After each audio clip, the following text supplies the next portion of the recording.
How many people do you know who struggle with their health? Chances are, whether they show it or not, most of the people in your life do. And chances are, you're one of them. Whether you're dealing with anxiety, depression, endometriosis, acne, eczema, autoimmune, thyroid, Lyme, brain fog, fatigue, or any other symptom or condition, you're far from alone. Living with symptoms has become the new normal. So no more guessing games. It's time to get answers. Welcome to the Medical Medium Podcast. I'm Anthony William. We're talking about chemical sensitivities. You know what I'm talking about. If you know what I'm talking about, certain smells bother you, certain ingredients bother you, like MSG, for example, or you feel sick from smelling gasoline at the gas pump. Could be anything. Symptoms arise, you feel sick walking down the toiletry aisle in the grocery store. You don't like walking down the chemical fertilizer aisle in the hardware store, do you? And maybe this is not your flavor or your kryptonite. Maybe yours is just that you're sensitive to everything and anything, and it's constantly playing with your head, and it's hard to say what even caused any of your problems. Either way, strap yourself in. We're going on the chemical sensitivity train. Hey, yeah, no, I've been working here 2 years. You just got hired? Ooh, congratulations, man. Yeah. Oh no. Somebody's coming up to me. It's a customer. I hate this. All right. Ma'am? Hey, ma'am. No, I can't go down that aisle. No, I can't. I can't walk you down that aisle. You want to know where the pesticides are? It's down that aisle. Go down that aisle and just look on your left. You want me to show you? I can't. You don't understand. I'm chemical sensitive. Yeah. Excuse me? I should be fired? That's not nice. Ma'am, this guy just got a job here today. He's going to help you down that aisle.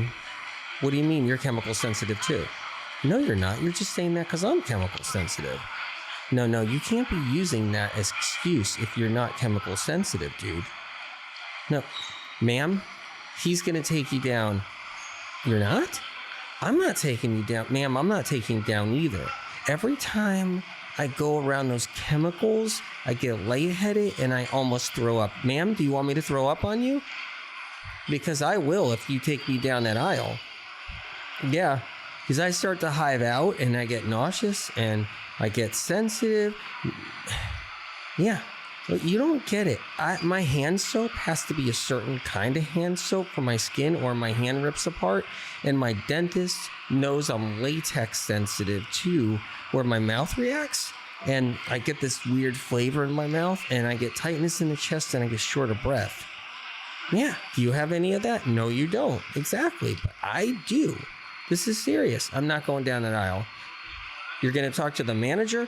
Good luck. You're not the only ma'am that talked to the manager about me not taking anybody down that aisle. He already knows I won't go down that aisle. Yeah, he's got a cousin that's chemical sensitive, and his wife is slightly chemical sensitive too, so he's actually cool with it. The fertilizer's on the right all the way down, and the pesticides are on the left. Yep. Good luck. People are told they're crazy. Yes.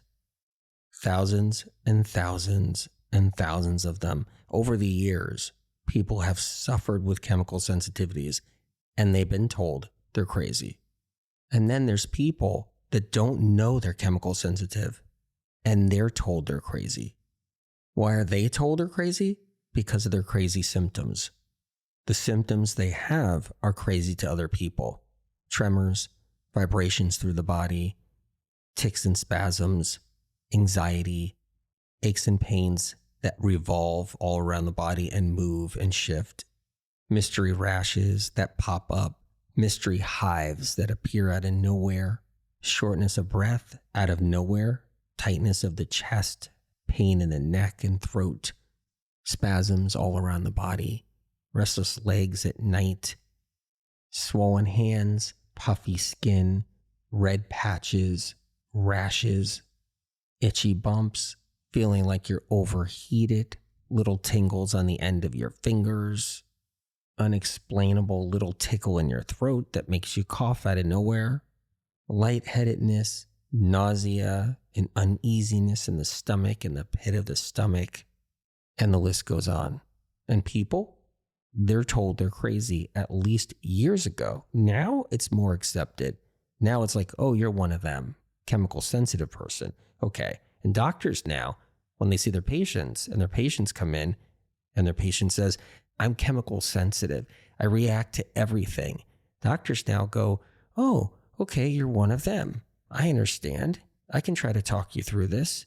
Instead, years ago, it's like, oh, you're one of them.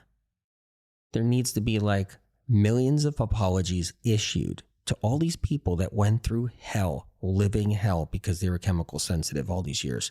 10 years ago, 15 years ago, 20 years ago, people, good-hearted people, good-hearted souls that were suffering from all kinds of strange, weird symptoms. And they were chemical sensitive. And they got treated like crap. They got stepped on. They got told they were crazy, making it up. They were hypochondriacs, that they had phantom issues that they were fabricating out of nowhere. They were told all these things and they suffered through it. And all these apologies should be issued to all of them, but it'll never happen. It's like it never existed. It's not like it's all been fixed, like a chemical sensitive person gets put on a pedestal or they actually get treated with respect, or someone says, oh my God, you're chemical sensitive. Sure, let's figure this out. Let's put you over here. Let's help you with this. Let's solve your problems. Let's talk about it. No, it's not like that. People are still told they're crazy. It's better than it ever was. That's true. It's better than it was many years ago. But people still have a hard time with their family, the people around them, with their friends, with their coworkers. They still have a very hard time. There are people that work in an office. They're sitting next to somebody who has all that fabric softener just whooshing off of them, and it's giving them a hard time. They're getting symptoms. They don't feel good, but they have to live with it. It's better than it was. People do understand a little bit. Doctors are looking out for people in a better way, but it's still hard. It's still difficult. In many situations, people do things on spite. When somebody's chemical sensitive and they complain a little too much because they're trying to protect themselves, let's face it, because they need help and they're looking for some kind of relief so they can function. And then somebody on spite does something to them purposely to make their situation worse, like wearing more cologne or even more perfume on spite. Someone working with them will say, hey, can you dial it down? I'm really sensitive to your perfume. And then that person sprays 2 more sprays of perfume on them purposely. When someone's not chemical sensitive, they'll never understand. They just can't, because it's not bothering them. It's hard to connect with that person who's chemical sensitive because they're smelling things, but it's not bugging them at all. They're wearing perfumes, colognes. They got the air fresheners. They don't care about gasoline. They don't care about exhaust fumes. They don't care about smoke in the air. They'll sit in front of a fire pit while the fire pit is burning treated wood with chemicals in it. So they can't relate. It's not possible. While that other person who's chemically sensitive, that knows they're chemically sensitive though, because there's 2 different chemical sensitives out there. There's ones that don't know and have no idea it's affecting them in any way, and ones that do know.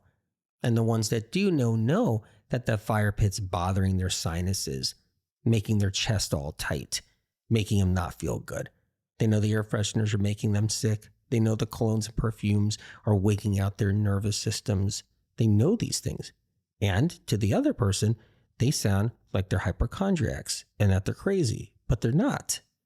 This doesn't mean the person who can handle all that smoke from treated wood burning or handle all that perfume on their body is indestructible. They can just get cancer and die. They can have a heart attack tomorrow. They can be going along, everything's great. They smell everything, they're happy. They got chemicals all on their body. They're breathing in pesticides in their yard as they're spraying their flowers. They're doing all that. They look indestructible. They're fine. They don't smell anything. All's good. They're not reacting. And then they go drop dead 10 years later.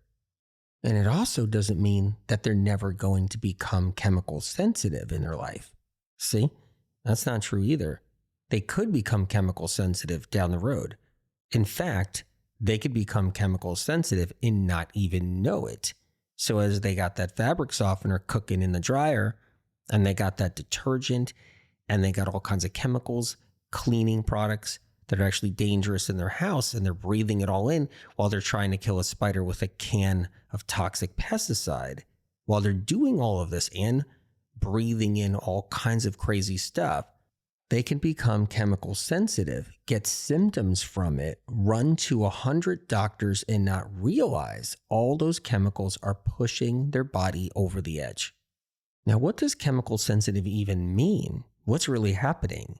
Why is one person reacting to a chemical or some type of agent or solvent or some kind of toxic stuff that's in the air or on their skin when another person isn't?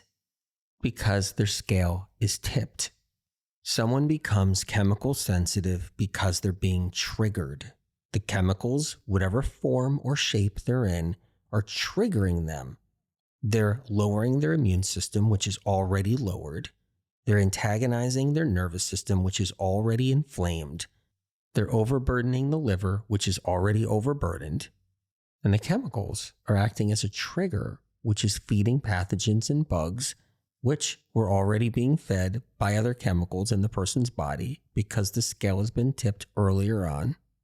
And the person who isn't chemical sensitive isn't having a situation where their liver is overflowing with toxins. They're not quite there yet with all the triggers. Now, they may have some of these things going on, a pathogen or two in their body creating all kinds of stuff underneath it all. They may have sensitivities, but they're not quite showing themselves yet. And they may have inflammation, and it's not quite fully there yet, but they're on their way. They're just not totally spilled over and tipped over like the other person is. By medical medium standards, information that was released in Liver Rescue and in other places through medical medium information, when someone's chemically sensitive, their liver's overburdened, stagnant, and sluggish and overworked. This is when the liver becomes a fatty liver, even if non-diagnosed, not diagnosed as a fatty liver. The liver's not functioning good. It's stagnant, it's sluggish, it's not awake, it's dense, it's overburdened, it's hardening up. Why does this happen? Because of a lifestyle in combination of pathogens such as viruses like Epstein-Barr, shingles, cytomegalovirus, herpes simplex 1, herpes simplex 2, HHV6, HHV7, other viruses inside the liver, trapped in there, living in there, working on tissue, making it more dense, making it more problematic, and weakening the immune system inside the liver, along with toxins, poisons like fragrances, other toxins and poisons, and heavy metals, mercury, aluminum, copper, cadmium, lead, arsenic, nickel, and even toxic calcium, along with 1,000 other chemicals that found their way into the filter. Your filter, the liver. It's there filtering your blood, filtering what's going into your intestinal tract and up the stream of blood into the liver. And that filter, your liver, can have 10,000 chemicals that are foreign to the human body. 10,000 chemicals from chemical companies, from the chemical industry, just sitting inside the liver. And when your liver gets tired, stagnant, and sluggish, and it's not working as good as it should, then something goes wrong. Then conversion doesn't happen like it needs to. The conversion of nutrients, methylation, becomes stagnant and sluggish. When nutrients enter your body from foods, they get to the liver and they're supposed to be blessed by the liver, converted, and they can't. So methylation starts to go downhill and the person starts to become nutrient deficient. While this is happening though, a lot of different symptoms can occur and a lot of different conditions can happen, like prediabetes, type 2 diabetes, blood sugar inconsistencies, hypoglycemia, hyperglycemia, and then cholesterol problems as well. But when the liver is stagnant, sluggish, tired, overburdened, and overworked, something else can happen, especially if the liver is filled with pathogens and toxins and toxic heavy metals. When it's filled with all of those, something not great occurs, a spillover. The liver can't hold on to all the garbage dump stuff anymore. It has to release some. It has to let go. And when it lets go, it's a spill. And what does that spill contain? Pathogens release out of their viral cells and bacterial cells, lots of different neurotoxins and poisons and garbage and junk. And then toxic heavy metals that are sitting in the liver for a lifetime start to oxidize, start to gas out, start to pocket out. And that debris starts to spread and leave the liver too. And then depending on the pathogens that are sitting inside the liver, some of those pathogens, like Epstein-Barr, will feed off of copper, feed off of aluminum and mercury, and release all kinds of toxic heavy metal neurotoxins out of the viral cells and into the bloodstream. And then the liver can't filter like it's supposed to anymore. It's not being a good filter. It's trying to be a good filter, but it's overflowing. There's a spill, and that spill can be random at any time. It can be when you eat something one day. It can be when you wake up one morning. It can be in the middle of the day sometime when you're exercising. It could be when you're walking, but these spills are random. They happen at any time. And when there's a spill, the concoction is different in every single person. One person may have more heavy metals. One person may have one variety of a heavy metal more so than other varieties of heavy metals. Another person might have one virus. Another person could have 100 viruses. Another person can have solvents and all kinds of different pharmaceutical compounds, when someone else might have a whole bunch of recreational drugs inside their liver, and somebody else may have all kinds of different fossil fuels and all kinds of other different toxins and petrochemicals. Everybody's blend of toxins is different. And those toxins bother the central nervous system. Most of chemical sensitivity symptoms are central nervous system based, nerve based.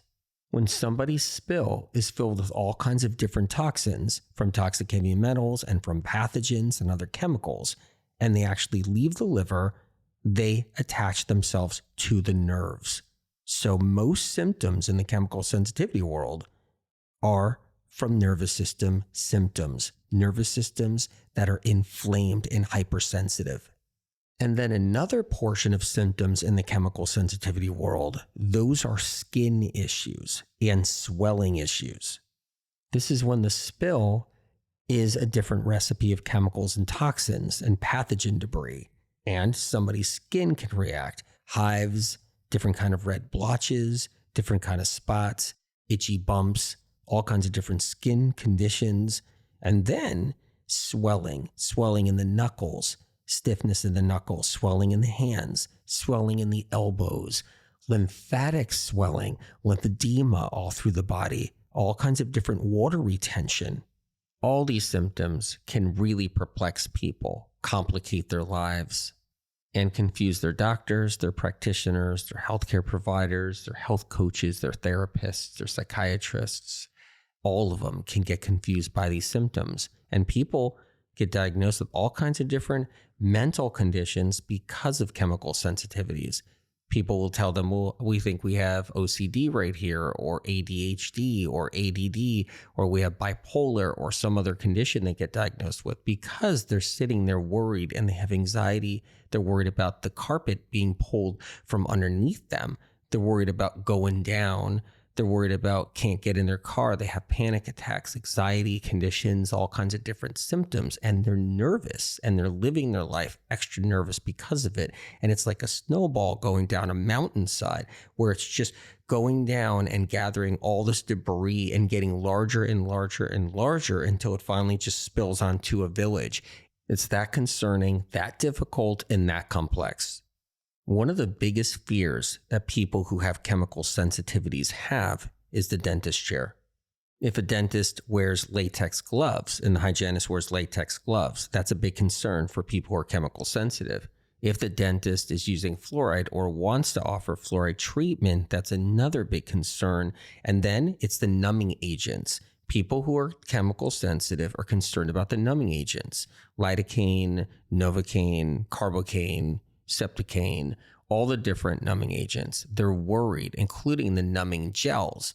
So what happens is they'll take a Q-tip, they'll stick it into some numbing gel, they'll put it around a gum line, and that's a big concern for people who are chemical sensitive. Another thing is getting fillings removed or fillings put in. If it's old fillings, whether they're composites of some kind or mercury fillings that are old, people who are chemical sensitive either react or they're really concerned and they're telling their dentist this. And their dentist, if they know them as a patient, their dentist is wise to it. Many dentists are worried because it could be like Russian roulette. They don't know what's going to happen in that moment, how the person's going to react, what's going to happen, is a symptom going to develop. It's very hard for the patient and for dentists. Often what happens with chemical sensitive people is they're reacting, but yet they're blaming something that did not cause the reaction. Many times somebody could be eating something and then they get a reaction, but what they ate did not cause the reaction. They were going to have a spill anyway, or they had a spill an hour before they ate something and it took time for that spill to create a reaction. And it's possible that what they were eating was only helpful to their problem and not hurtful, but they wouldn't know that because they had a spill long before. And now they're reacting and they think it was that strawberry they ate. Or they'll blame the wrong food mixed in with a whole bunch of foods. Like they'll have a piece of chocolate cake that had a strawberry on top. After they eat the chocolate cake, they get a reaction a half hour later or 45 minutes later, and then they blame the strawberry that was on top of the cake.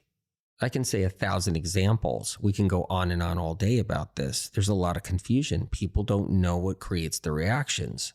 The problem is foods aren't the only thing that cause reactions.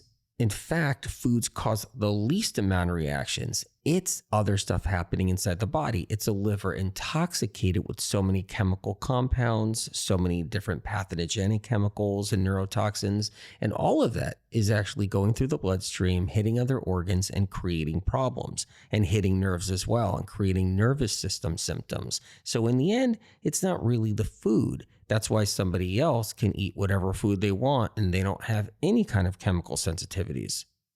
Oftentimes, when people are chemical sensitive, they'll blame the food no matter what. They'll be triggered left and right, and food will always get the blame. When in the end, it's much bigger than food. It's much more than that. In another episode coming up, we're going to go deep into food sensitivities.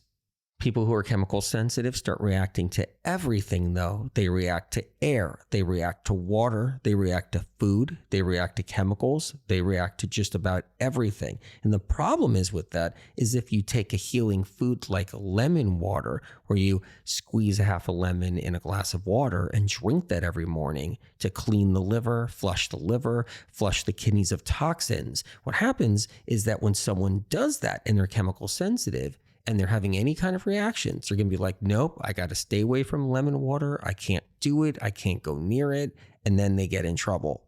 What kind of trouble? They're stuck in a catch-22. They're stuck in a vicious cycle where they need something to heal, but they're afraid of using it because they're confused. When someone got to the point where they're really chemical sensitive, they got past the point of dumbing everything down and numbing everything out. That means using foods to suppress. They can't do that anymore successfully. They can't suppress the toxins, suppress the poisons, and suppress the emotions anymore. Because at any random time, at any moment, a spill out of the liver can occur and fill the bloodstream. At any time. That means whatever they're suppressing themselves with and holding down and bogging down emotions, whatever they're trying to do to use food as comfort, it doesn't mean it will work. It will always be a random moment, a random time where something goes kaplooey, where nothing they try works anymore. Now it's just blind faith. Chemical sensitive people are ripe for the picking. They're low-hanging fruit for people who are selling detoxes. Selling the whole, you're detoxing too much. That's why you're having reactions. You're detoxing too much.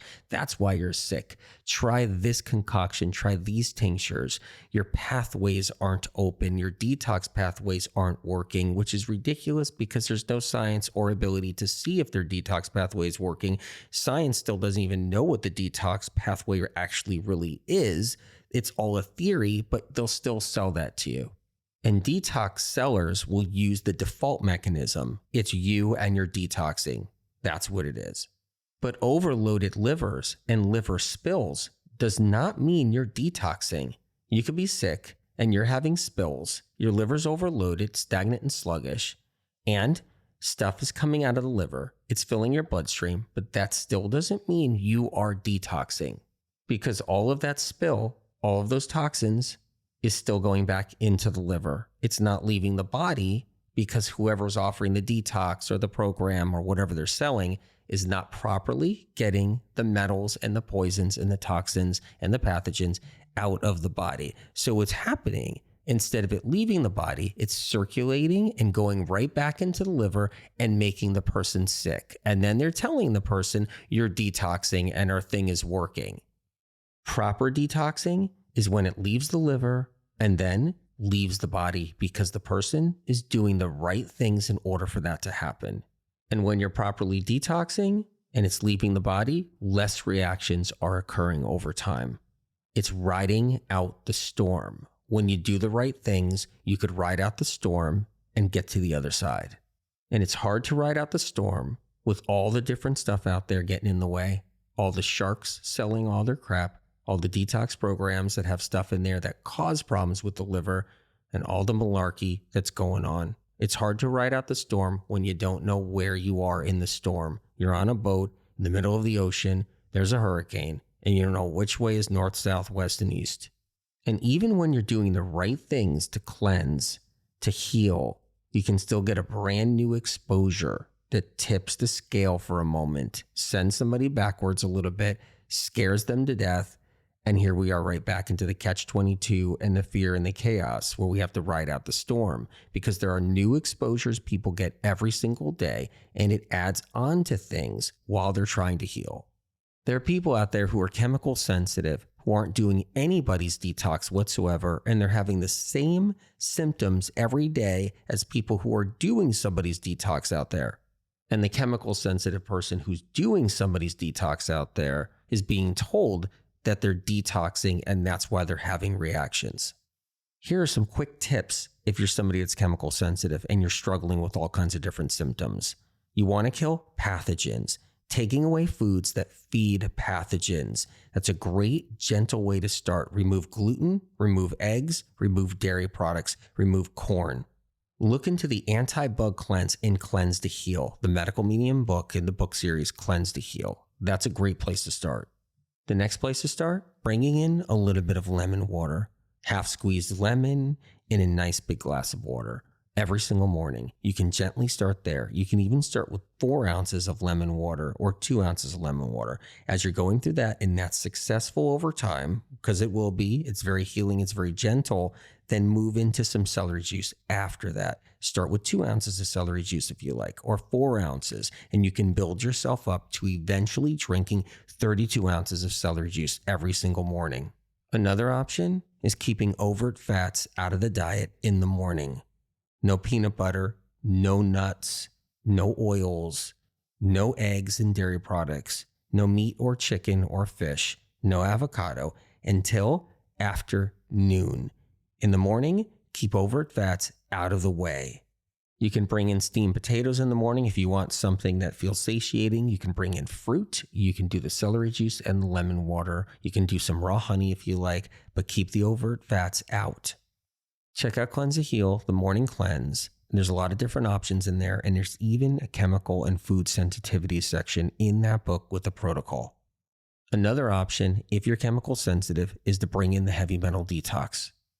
If you're somebody that's concerned and you're looking at the ingredients and the heavy metal detox, you can always reduce and lower the amounts. You can also lower the amount of heavy metal detox that you actually consume. You take it one step at a time. Same goes with celery juice. Same goes with lemon water. Ask your doctor what's right for you. Yeah, I really like this job. I do. I know you're here for your first day. You like it too already? Yeah, I've been here 2 years. Okay. Oh, here she comes again. Sorry. Ma'am, I can't walk you down the toiletry aisle. No, I can't, because there's all kinds of crazy products that smell really bad down that aisle, like fragrances and stuff. Huh? Look, I'm doing the best I can. It's just that there's 2 aisles I won't walk down. I won't walk down the one that has all the pesticides and the chemicals and all that, and I won't walk down the one with the toiletries. You know, the toiletries, all those stinky items and deodorants and all kinds of other stuff. I won't walk down that aisle. You can't make me do it. I'm a bad worker? Well, that's not nice. You talked to the manager? What did he say? He said, what? He said that I'm getting fired? That's not true. I told you he's got a cousin that's chemical sensitive. There's no way. All right, well, good luck. Go down the toiletries. Look for your favorite brand. I got to talk to the manager. Let's go over there now. Hey, Jack? Hey, did you talk to the lady over there? What happened? What? She wants me fired? What did you tell her? You told her you're going to fire me? Are you serious? Oh, you're not going to fire me? You're just making the customer happy in the moment? Oh, thanks, man. I really love this job. It's the best place. People say I'm crazy. No one gets me. They don't understand. They think I'm overreacting. Was called a hypochondriac woman and man. One person said, my system is just out of whack. I spent the last 10 years trying to get my system back on track. No one knows how hard it really is when you can't do the same things and run with the pack. Been solo in this life, fending for myself, have to protect my body in the world that's gone loco. I see people living how they want out there until it happens to them. One by one, they fall. Why would us humans create so much toxin down here under the sun in this world so that our bodies start to rust? Does God bless the chemical industry for what they have done, or does God punish them in the end for all that they have ruined and how they try to destroy everything wholesome and homespun? Is this what they did on Mars? The war machines and the toxic bombs blew it all to hell. And before they did that, everyone became chemical sensitive like they are becoming here on Earth with no prevail. It's a spill, but you gotta have blind faith. You can get to the other side. We can get past it all and heal.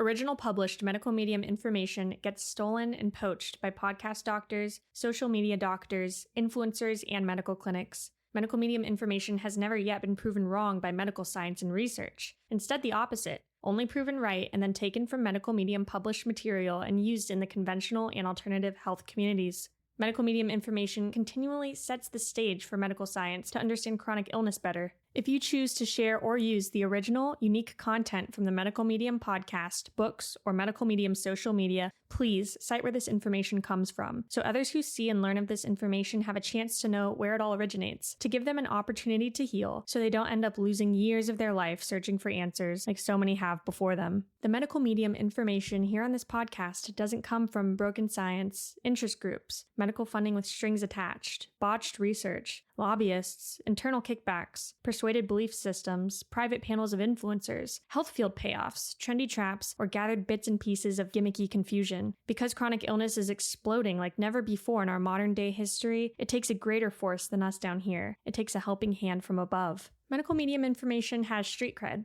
It's an organic movement of countless people around the world healing. More healing stories of real people not being paid to tell their life-changing experiences of rising out of the ashes of sickness and entering into the light of full recovery, getting their lives back and finally healing when nothing else in the world of health could move the needle and get them better. The information on this podcast is not man-made. It comes from above, from a higher source. Whatever you believe in, whether God, the universe, the light, or the creator, or if you believe in nothing at all, that we're just floating through space together on this rock. Know that the information you hear on this podcast is separate from all the other noise out there. It comes from a different place, a pure, untampered with, advanced, clean, uncorrupted, original, primary source, a higher source, spirit of compassion.